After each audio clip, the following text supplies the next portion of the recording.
was a child, my mom would give me an instruction, and I would say, why? Bless her heart, she would say, because I said so. Don't you just love it? Hi, this is Barry Phillips with 10-Minute Torah, day number 1 of the Torah portion, Eikev.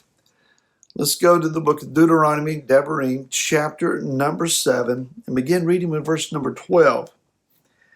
And it shall be, because, Eikev, you hear these right rulings and shall guard and do them, then Yahweh your Elohim shall guard you with the covenant and the loving commitment which he swore to your fathers, and shall love you and bless you and increase you, and shall bless the fruit of your womb and the fruit of your land, your grain and your new wine and your oil, and the increase of your cattle and the offspring of your flock in the land which he swore to your fathers to give you. We oftentimes perhaps can imagine Yah sitting on his throne in the heavenlies, making executive level decisions about all kinds of things, how he's going to run a country, who he's going to promote and tear down, hearing all the prayers and intercessions of the millions of people, keeping in mind that which he's already promised to previous generations, weighing and balancing justice and righteousness and getting all things exactly so, all the while hearing accusations and hurled insults and slanders from Hasatan against those who are his chosen ones. It's a busy day.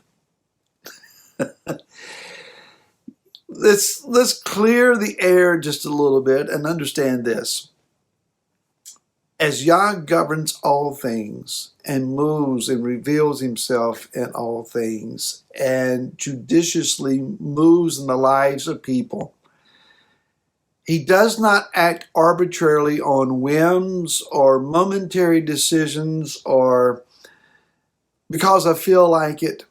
Mom may have said to me, son, just do what I say. Why? Because I said so. We have the idea sometimes that Yah says, just do it and stop arguing about it, like Mom did. That's not really the way that Yah works, however, at least as I understand it. That is that Yah is not simply saying to us, trust me and I don't have to tell you why, just do it because I said do it. There is a level of obedience that is to be applauded and encouraged at that level. He said it, that settles it, just do it. I don't see that Moshe did that though. He pleaded, he interceded, he made his case known, he challenged, he questioned, he had these conversations, and he was known to have this incredible relationship with Yahweh. The greatest of the prophets, no one greater before Yah and outside of Yeshua. So for us to say to the Father, I don't understand. Can you give me a reason? Can you give me more information? Why? Can I ask again? You said no, but I'm pleading and asking again. Now, he may very well say no again and again. But Yah is saying to us also, keep on knocking, keep on asking, keep on seeking, keep coming, challenging, questioning, dealing, working, that I may, in the middle of all of that, reveal myself.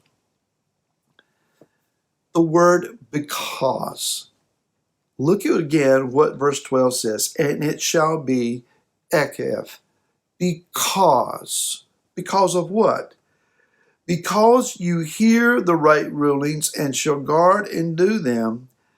Yah says, because you choose to be obedient, I will choose to remember the covenant that I have made with your forefathers, and I will cause you to be fruitful, fruit-bearing, increased. I will cause you to flourish and to grow in the land that I'm giving to you.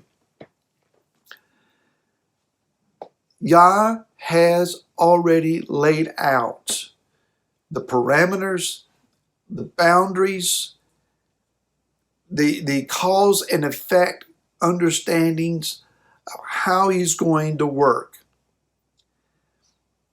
Years ago, when Hurricane Katrina went inland in New Orleans and destroyed that city and wreaked extreme havoc to the loss of many lives, when anyone would suggest, well, Katrina came ashore at New Orleans because of the gross depravities and sins that were taking place in that city, it was considered outrageous. How could anybody dare say that there was an act of God's judgment on New Orleans? He loves people. He's a God of mercy and a God of loving kindness, and he's wanting to save life and not take it. Really? Let's understand this. Yah has already pronounced a curse and judgment on certain kinds of lifestyles and activities, whether they're by an individual or a community, a city, a state, or a nation. He has already laid out why he will move and do as he would.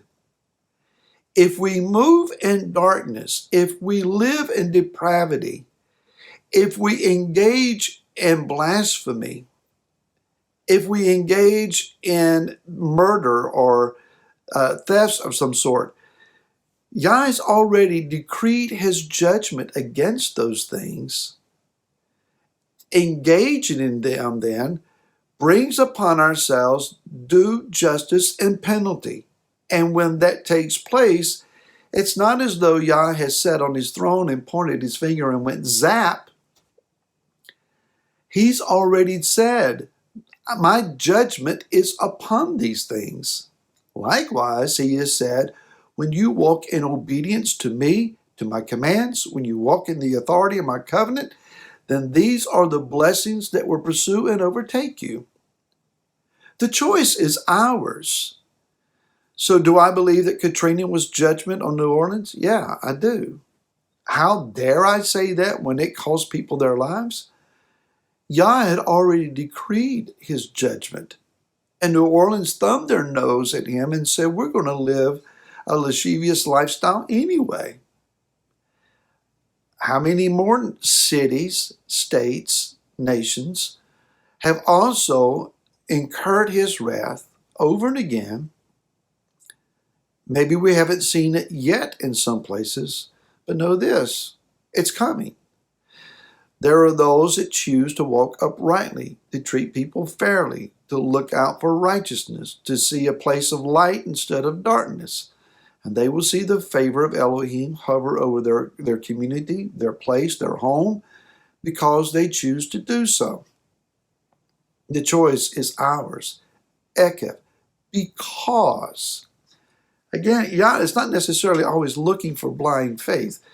There is a call to obedience at whatever level of understanding that we have. The more understanding that we gain, the higher requirement of our obedience is going to be made. Therefore, as we seek revelation, as we're asking the Father to reveal himself to us, we must also be willing to up and increase our walk of obedience. To whom much is given, much is required. So if I'm walking at level 1, my obedience has to be at least at level 1. He said it, therefore I don't have a choice, I just need to do this. If my level is level 2, I'll do it because I love him. Then my increased awareness of him, he is a Yah of love and I love him. My obedience is based on love. If it's a higher level where I understand the ramifications of my walk also then opens up doors for other people to experience Yah in a greater measure. Another level might be, I do it because I'm a part of the fashioning of the kingdom of Elohim. I'm doing it out of love, out of increase for other opportunities, but I'm also seeking to bring that which has been promised to the earth out of obedience. Multiple levels of obedience and multiple levels of revelation of who he is. It all goes hand in hand. Because. And we'll see you again tomorrow. Till then, shalom. you.